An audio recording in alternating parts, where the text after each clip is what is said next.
O Senhor esteja convosco. Ele está no meio de nós. Proclamação do Evangelho de Jesus Cristo segundo São Lucas. Glória a vós, Senhor. Naquele tempo, o anjo Gabriel foi enviado por Deus a uma cidade da Galiléia chamada Nazaré, a uma virgem prometida em casamento a um homem chamado José. Ele era descendente de Davi e o nome da virgem era Maria. O anjo entrou onde ela estava e disse: Alegra-te, cheia de graça, o Senhor está contigo. Maria ficou perturbada com essas palavras e começou a pensar qual seria o significado da saudação. O anjo então disse-lhe: Não tenhas medo, Maria, porque encontraste graça diante de Deus. Eis que conceberás e darás à luz a um filho, a quem porás o nome de Jesus. Ele será grande, será chamado Filho do Altíssimo, e o Senhor Deus lhe dará o trono de seu pai Davi. Ele reinará para sempre sobre os descendentes de Jacó, e o seu reino não terá fim. Maria perguntou ao anjo: Como acontecerá isso se eu não conheço homem algum? O anjo respondeu: O Espírito virá sobre ti, e o poder do Altíssimo te cobrirá com sua sombra. Por isso, o menino que vai nascer será chamado Santo, Filho de Deus. Também Isabel, tua parenta, concebeu um filho na velhice. Este já é o 6º mês daquela que era considerada estéril, porque para Deus nada é impossível. Maria, então, disse: Eis aqui a serva do Senhor, faça-se em mim segundo a tua palavra. E o anjo retirou-se. Palavra da salvação. Glória a vós, Senhor. Amados irmãos, amadas irmãs, que congregam conosco aqui na Casa de Clemência e Bondade, o Santuário da Virgem Senhora da Piedade, você que reza conosco pela TV Horizonte, a Rádio América e nosso canal Mãe Piedade, no YouTube e no Instagram, hoje celebramos a solenidade da Anunciação do Senhor, que comumente é celebrada no dia 25 de março. Entretanto, por dia 25 de março cair na Semana Santa, a Igreja nos convida a transferir esta solenidade para segunda-feira após o segundo domingo da Páscoa, para que assim possamos celebrar a anunciação do anjo a Maria. Se formos levar em consideração, é um cálculo matemático muito fácil de ser feito. Do dia 25 de março até o dia 25 de dezembro são 9 meses. E assim nós podemos dizer que o nosso pré-natal está um pouquinho atrasado, porque passamos o dia 25 de março, mas celebramos esta solenidade da anunciação do Senhor à Virgem Santíssima, que ela iria conceber o próprio Filho de Deus. E assim temos esta celebração desta solenidade nessa segunda-feira, mostrando para nós que Deus habitou no meio de nós. A palavra do Evangelho de hoje, sendo mais específico do capítulo 1 de São Lucas, narra o anjo Gabriel enviado por Deus. Nós devemos compreender que a presença dos anjos na Sagrada Escritura é a boca de Deus. Se você olhar para o significado da palavra angelos, do grego, ou angelus, do latim, nós traduzimos como mensageiro. Logo, quando nós temos a presença de algum anjo, nós percebemos que é a presença da própria palavra de Deus e a vontade de Deus. Aqui nós temos um arcanjo, o arcanjo Gabriel.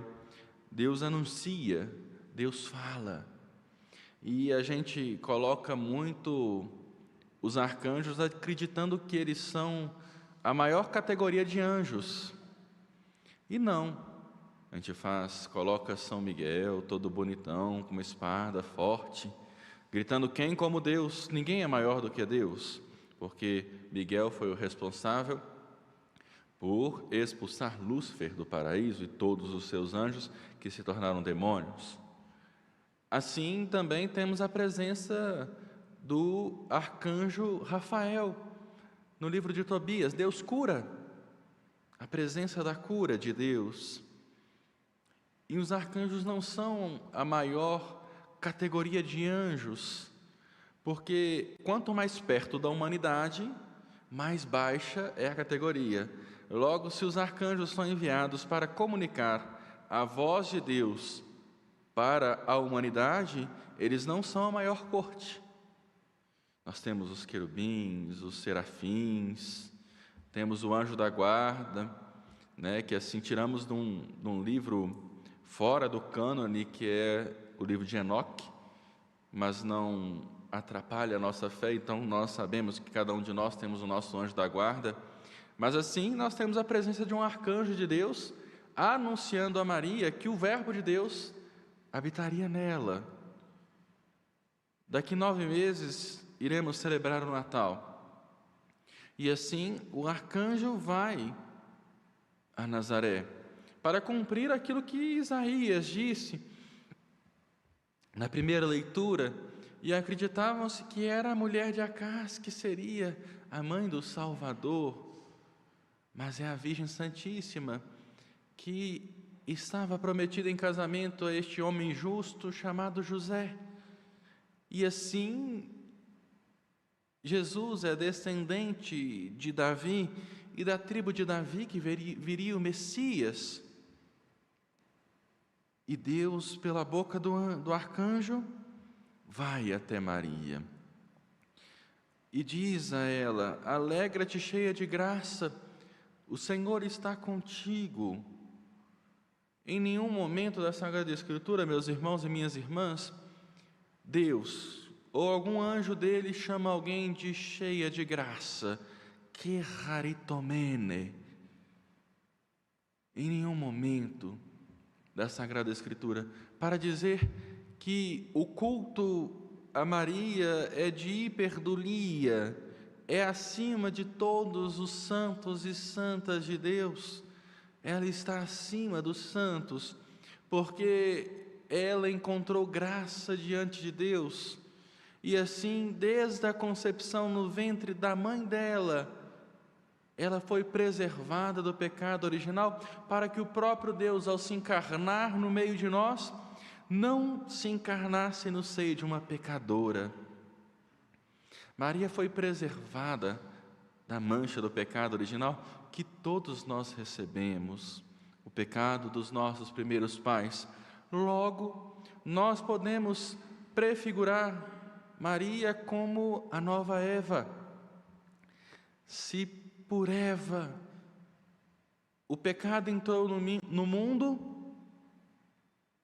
pela nova Eva, a Virgem Santíssima, a salvação entrou no meio de nós. O Verbo de Deus se fez carne e habita no meio de nós, através do ventre santíssimo da Virgem Maria. O anjo anuncia-lhe que ela seria a mãe do Salvador. E fico olhando para esta página do Evangelho de São Lucas, e o versículo 29 diz: Maria ficou perturbada. Maria era uma jovenzinha.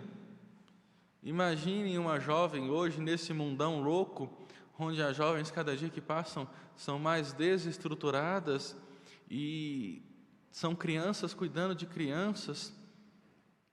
Maria ficou totalmente desnorteada com aquilo que o anjo disse a ela: olha, você vai ser mãe do Filho de Deus. Mas aí o Senhor, na boca do anjo, diz: não tenhas medo. E nós muitas das vezes nos portamos como Maria, temos medo do diferente, temos medo do novo, e assim nos enrijecemos e não acolhemos a graça de Deus que vem sobre nós. Abra o seu coração, abra a sua vida, para que assim como o salmista nos convidou hoje, eis que venham fazer com prazer a vossa vontade, Senhor. Acolher a vontade de Deus em nossa vida é muitas das vezes deixar de lado aquilo que nós queremos. Fazer a vontade de Deus em nossa vida é o melhor que podemos fazer, porque por diversas vezes, quando queremos fazer aquilo que queremos, temos a tendência de quebrar a cara, porque pedimos mal, escolhemos mal e não sabemos escolher os caminhos. Entregamos a nossa vida nas mãos daquele que pode tudo em nossa vida, Deus, só Ele pode nos salvar, só Ele pode nos dar vida plena. Entreguemos a nossa vida nas mãos dEle, assim como Maria disse: eis aqui a serva do Senhor, faça-se em mim segundo a tua palavra. Mesmo com medo, mesmo se sentindo incompetente para exercer aquilo que precisava ser feito, mas ao celebrarmos essa solenidade da anunciação do Senhor, Maria reconhece a sua pequenez e se coloca como serva. Maria reconhece a sua insignificância, mas reconhece que o próprio Deus precisou de uma morada, e esta morada foi o ventre santíssimo de Maria.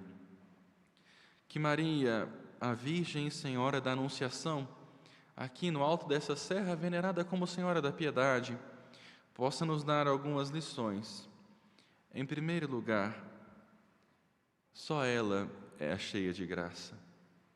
A graça que recebemos dele vem do batismo, mas ela é a cheia de graça. Em segundo lugar, por mais que tenhamos medo do diferente, das mudanças, nós tenhamos consciência no nosso coração que tudo concorre para o bem daqueles que amam o Senhor.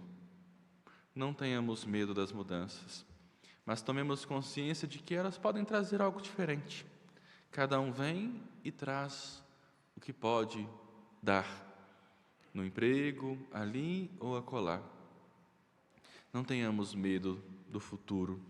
Vivamos o hoje e, como diz a frase latina, et future pertidit Deo, o futuro pertence a Deus. Não olhemos demais para o horizonte, porque quem olha demais para o futuro esquece do presente, e quem não tem o presente não consegue chegar lá na frente. Em segundo lugar, Maria é a Virgem obediente e fiel. Ela obedece à vontade de Deus.